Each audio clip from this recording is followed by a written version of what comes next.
What if the reason your deepest, most desperate prayers are not being answered is because you are secretly preparing for them to fail? Think about it. You stand on your prayer mat, raise your hands, and beg for that miracle. The healing of a loved one, the escape from a financial prison, or the dream that seems completely out of reach.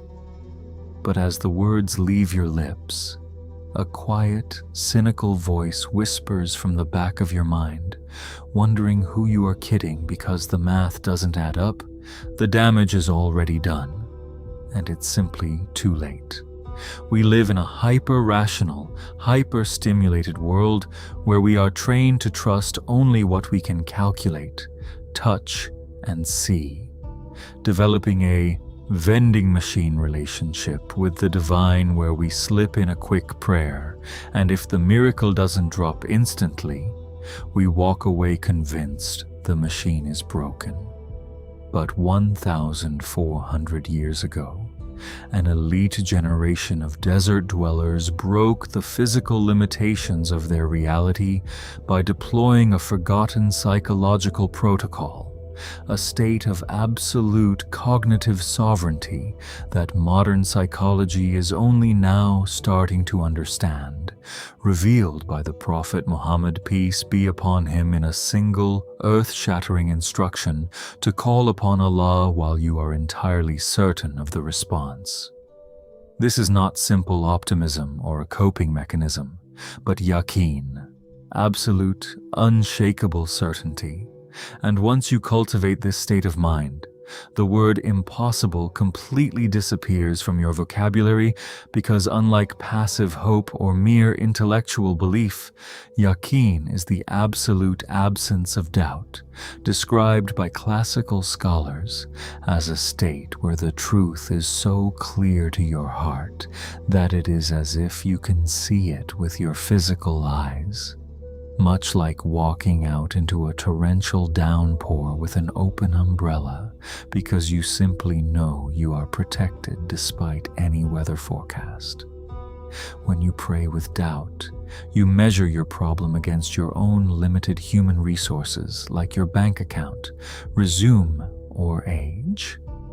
But when you pray with Yaqeen, you completely bypass the material laws of cause and effect, looking past the mountain to the one who created it out of nothing, aligning your mind with Al-Qadir and Al-Wahhab. To break the materialist trap, we must examine the historical case studies of those who stood face to face with absolute physical impossibility and watched reality bend to their will, such as Prophet Musa, peace be upon him, who stood at the edge of a roaring sea with the most powerful army on earth marching to slaughter him, and while his people panicked, he activated his Yaqeen, looked past the physical world, and uttered the words that shattered the laws of physics.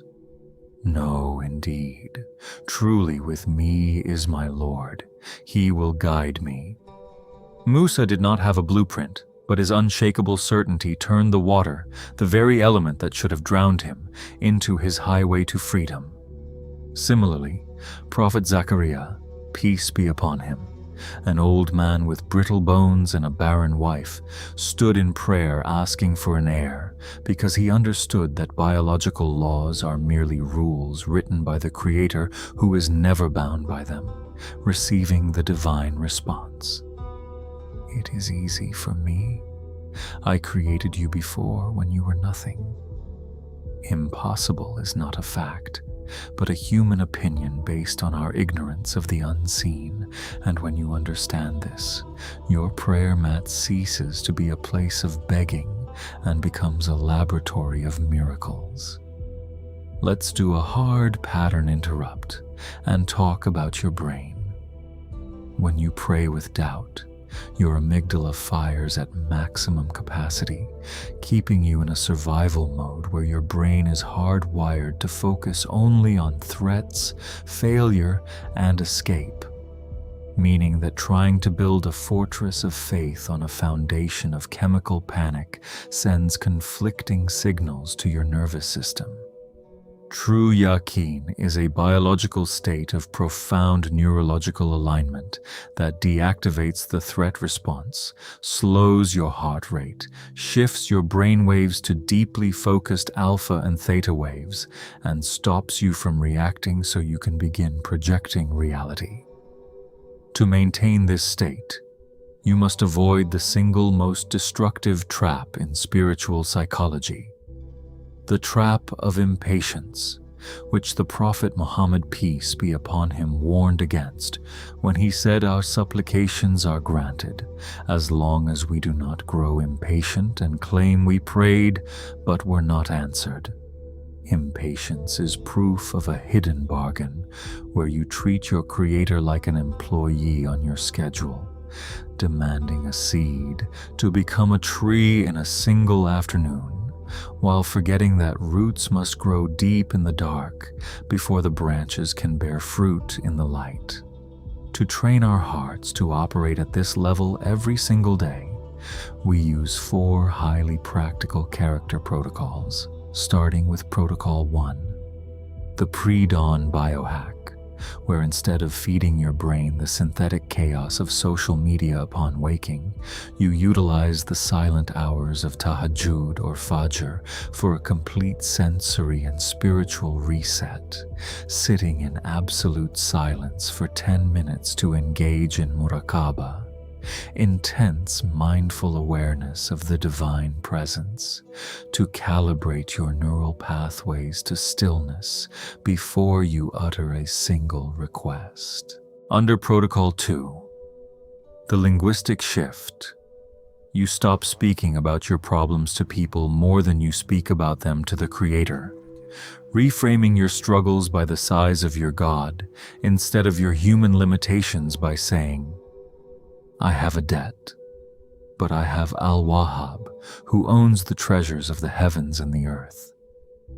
With Protocol 3, the as-if strategy, you make your physical actions match your spiritual claims by acting like someone who knows the check is already in the mail, studying for the job you want, or treating your body with the respect of a healthy person today. Because if your prayers say, I trust you, but your actions say, I'm terrified, your heart will always remain in doubt. Finally, Protocol 4. The evening audit requires you to practice muhasabah, the accounting of the soul, before closing your eyes, writing down every doubt that crept into your mind, confronting whether it is based on the limits of Allah or your own ego, and replacing them with the names of Allah that directly answer them, so no doubt sleeps in your heart overnight. Your life will not change when your circumstances change.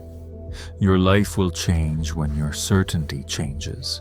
So the next time you raise your hands in prayer, remember you are calling upon the one who loved you enough to bring you into existence out of nothing and elevate your yaqeen to match his majesty.